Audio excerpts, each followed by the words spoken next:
Very good morning, my dear students, and you're welcome in the online story of Park Public School. Yes, students, we hope you all are fine at your home, at your place.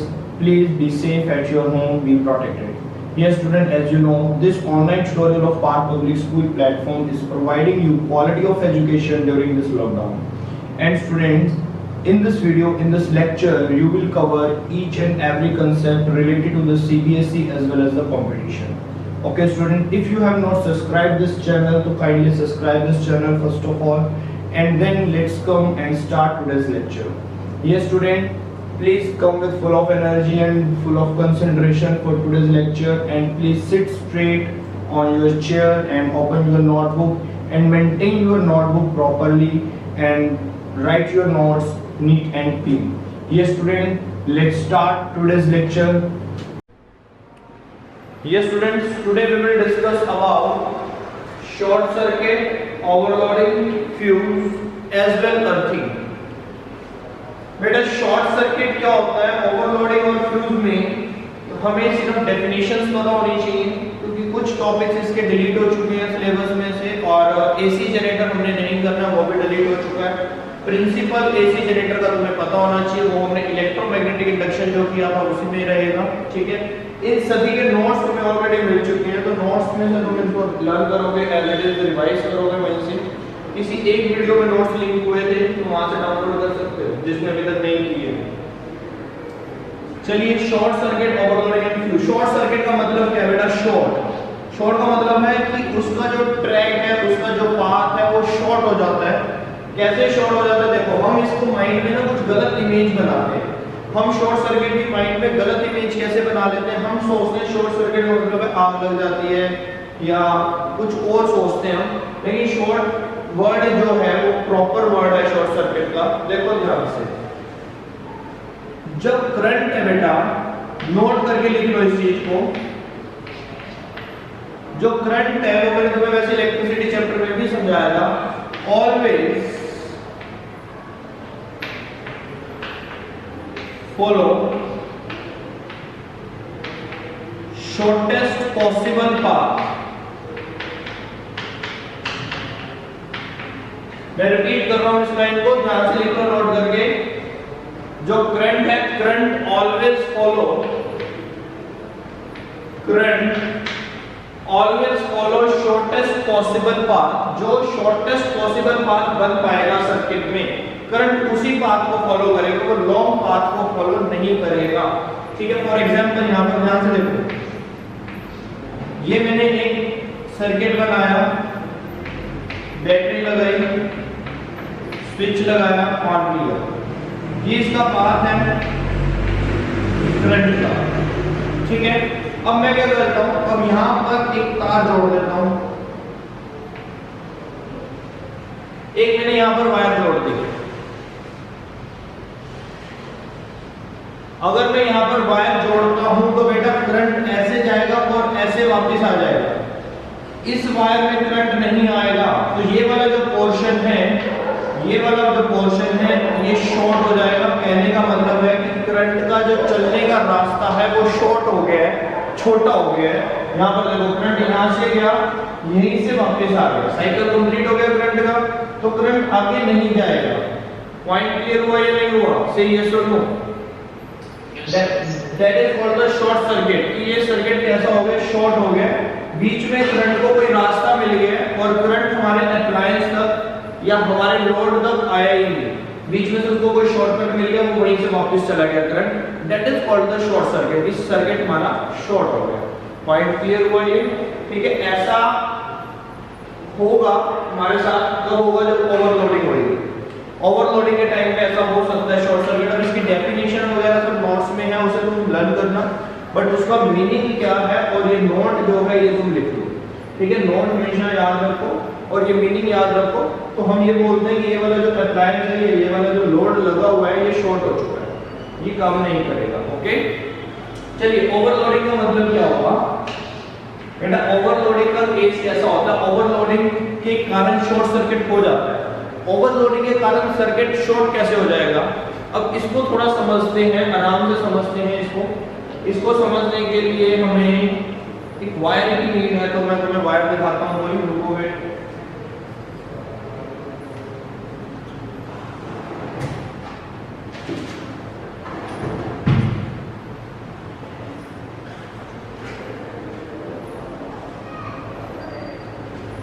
देखो बेटा overloading कैसे होती है, ध्यान देना। Overloading के case में ये एक वायर है, ठीक है, दिस इज अ वायर, इसके दो पिन लगे हुए हैं, ये स्विच जिसे तुम स्विच बोलते हो, ठीक है ना, प्लग। नाउ इसमें ये दो पिन है, दो पिन का मतलब है कि इसके अंदर दो वायर्स हैं। अगर मैं इसके ऊपर जो कवर है, इस कवर को टियर करूंगा तो इसमें से दो वायर्स मिलेंगे और उन दोनों वायर्स के ऊपर भी इंसुलेशन होगा।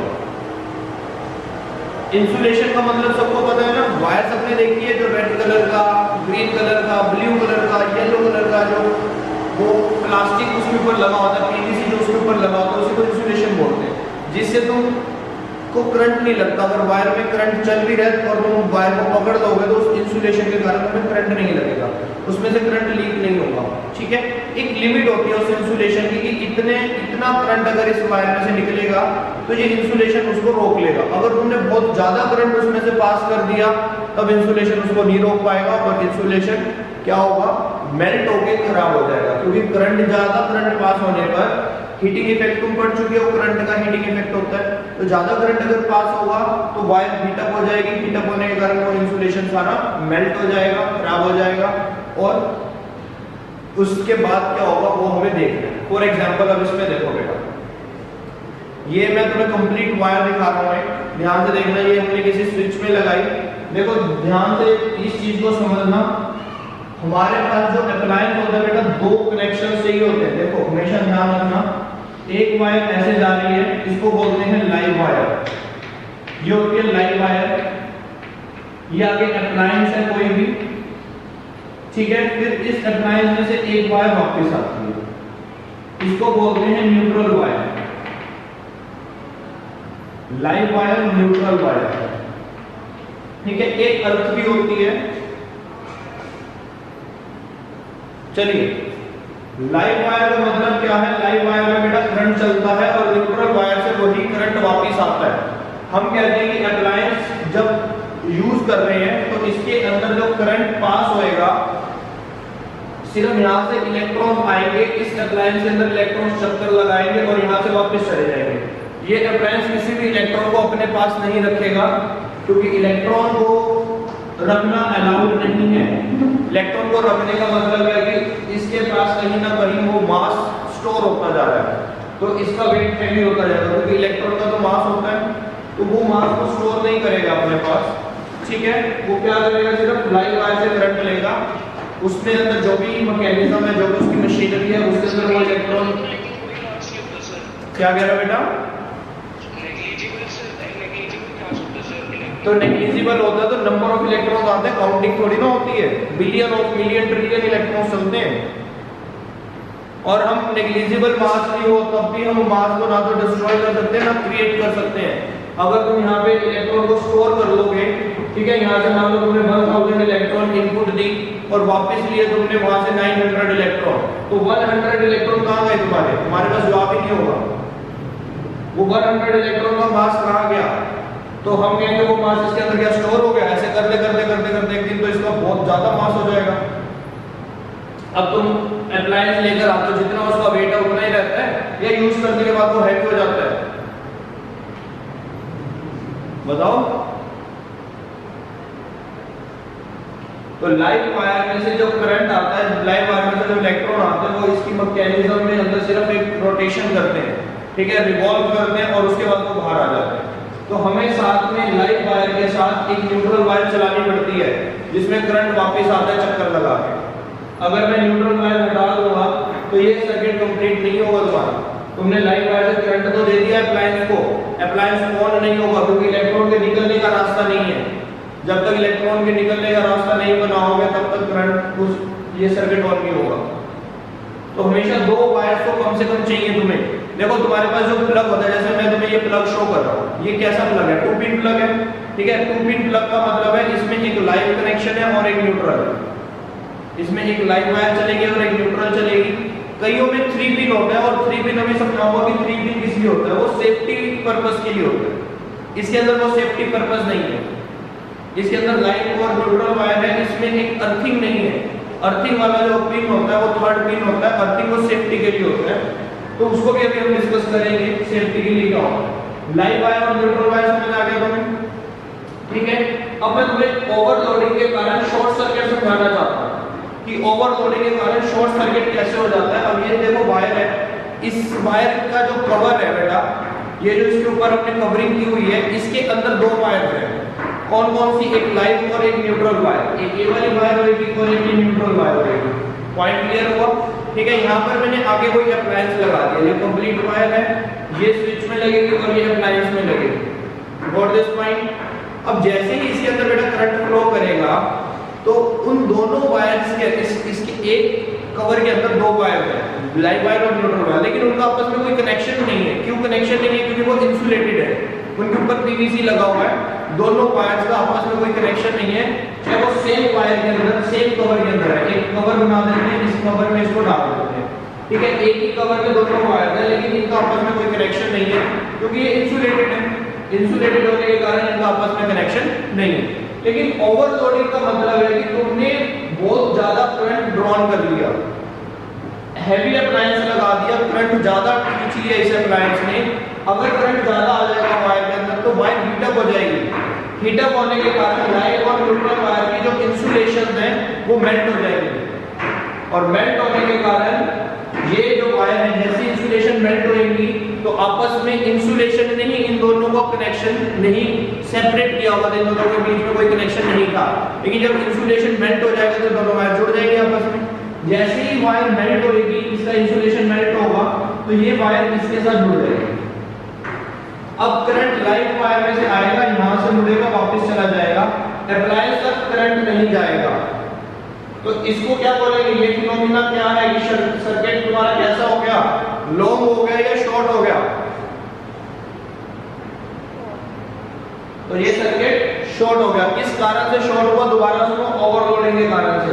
ओवरलोडिंग का क्या कारण बन सकता है बेटा? ओवरलोडिंग का ये कारण बन सकता है कि यहाँ पर ध्यान से समझना इसको, कि यहाँ से तुमने ज्यादा करंट ड्रॉन किया, ज्यादा करंट ड्रॉन करने के कारण वायर हीटअप हुई, हीटिंग इफेक्ट हुआ उसमें, और वायर के ऊपर जो इंसुलेशन था वो सारा मेल्ट हो गया, और न्यूट्रल वायर का इंसुलेशन भी मेल्ट हो गया। तो ये दोनों वायर, लाइव वायर और न्यूट्रल वायर, जो इंसुलेशन के कारण एक दूसरे के साथ कनेक्शन में नहीं थी, वो एक दूसरे के साथ कनेक्शन में आ गई, और जैसे ही उन दोनों में कनेक्शन क्रिएट हुआ तो वो सर्किट एकदम से शॉर्ट हो गया, अप्लायंस का करंट जाना बंद हो गया, तो हम कहेंगे हमारा सर्किट शॉर्ट हो गया। और यहाँ पर क्या हो सकता है कि यहाँ पे बर्निंग भी हो सकती है, आग लग सकती है। अगर कोई बहुत हैवी अप्लायंस है तो यहाँ पे स्पार्किंग भी हो सकती है। पॉइंट क्लियर हुआ ये तुम्हें या नहीं हुआ? सही है, सो नो। तो इसी बेस्ड एक न्यूमेरिकल है तुम्हारा, एनसीईआरटी ओपन करो, second last in text question है। एनसीईआरटी ओपन करो, second last in text question मिलेगा, उसमें तुम्हें इस पे बेस्ड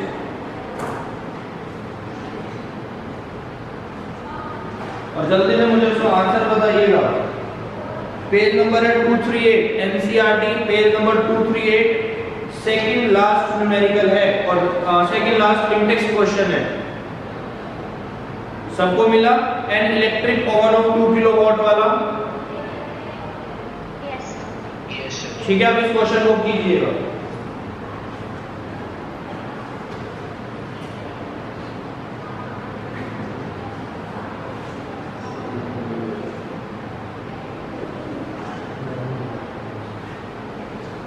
हाँ जी, क्वेश्चन हुआ बेटा? समझ आया क्या है क्वेश्चन? देखिए मैं क्वेश्चन रीड करता हूं। An electric oven of 2 kilowatt, एक ओवन है, पावर दी हुई है कितनी? 2 किलोवाट पावर दी हुई है, 2000 मतलब। Is operated in a domestic electric circuit, voltage दी हुई है 220 volt. Then has the current rating of 5 ampere, I दिया हुआ है कितना? 5 ampere. What result do you expect? Explain. कैसा रिजल्ट तुम इस पे एक्सपेक्ट करते हो, उसको एक्सप्लेन करो। तो बेटा ध्यान से देखो, पावर का जो फॉर्मूला होता है वो होता है V into I। पावर का फॉर्मूला होता है V into I, तो यहाँ से V और I से पावर निकालो एक बार। ये वो सप्लाई है जो तुम्हारे घर में आ रही है, ये तुम्हें सप्लाई मिल रही है और इस सप्लाई के ऊपर तुमने ये अप्लायंस लगाया और उस अप्लायंस की जो रेटिंग है वो 2 किलोवाट की है, 2 किलोवाट 2000 वाट, ठीक है। तो सप्लाई आ रही है हमारी 220 into 5, तो 220 into 5 कितना हो गया 1100 वाट की तुम्हारी घर में सप्लाई आ रही है और 1100 वाट की सप्लाई पर तुमने क्या किया 2000 वाट का अप्लायंस चला दिया। तो कौन सा केस आ गया, ओवरलोडिंग का केस आ गया। जो वायर है वो क्या हो जाएगी, उसका इंसुलेशन खराब हो जाएगा, मेल्ट हो जाएगा और उन दोनों में आपस में कनेक्शन टूट जाएगा और शॉर्ट सर्किट हो जाएगा। पॉइंट क्लियर हुआ। तो ये केस किसका है, ओवरलोडिंग का केस है कि जो तुम्हारी सप्लाई है वो कहती है मैक्सिमम 1100 वाट यूज कर सकते हो, तो तुमने लगा दिया 2000 वाट। कोई डाउट है यहां तक तो बताइए।